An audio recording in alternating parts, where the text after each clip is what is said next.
के बच्चों को अपने साहिब ईमान बनाएंगे इंशाल्लाह।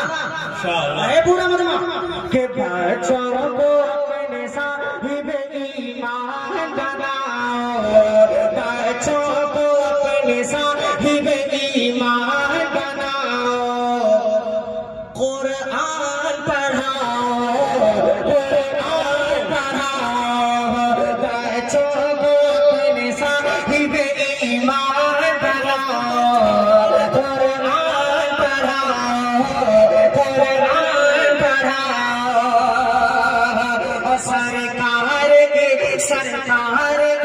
सरकार के सीरत से जरा इनको सजाओ, कुरान पढ़ाओ, कुरान पढ़ाओ,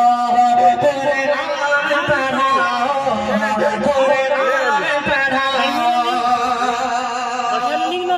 देख ले तू जिंदगी सामने और ये पहला